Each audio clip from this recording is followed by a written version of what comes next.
परीक्षा में अगर आप कविताएं पढ़ रहे हैं और बोर्ड की परीक्षा में अवश्य आना है ये पेपर कि काव्य सौंदर्य लिखिए।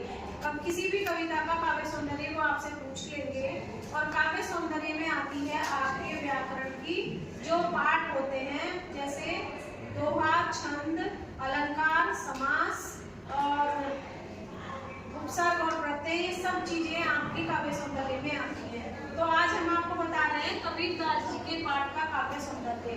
इसमें इन्होंने बोला है काव्य सौंदर्य में पहले सबसे पहले भाषा लिखते हैं और भाषा कबीरदास जी की है सतु पकड़ी माने पंचमेल खिचड़ी, जिसमें सारी भाषाएं आती है अवधि, ब्रज, खड़ी बोली। क्योंकि कबीरदास जी पढ़े नहीं थे तो वो जहाँ भी जाते थे वहाँ की बोली समझ के उसी में लिखवा देते थे।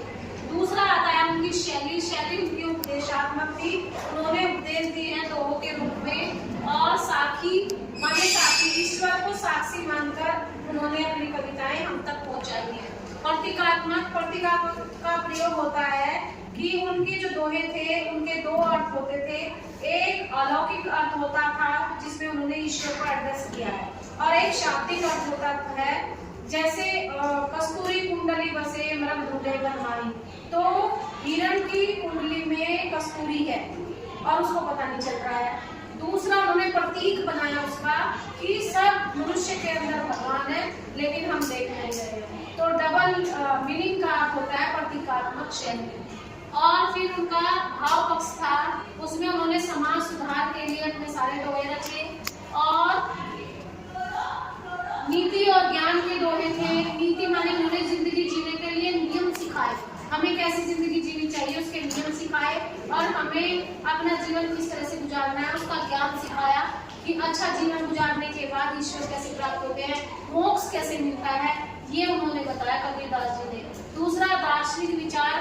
दार्शनिक विचार माने उन्होंने ईश्वर और मनुष्य को एक चीज बताया है कि हम सब लोग ईश्वर की ही संतान है। इस संसार में जितने प्राणी हैं सब ईश्वर के संतान हैं और एक दिन अगर हम अच्छे कर्म करेंगे तो उसी परमात्मा में मिल जाना है।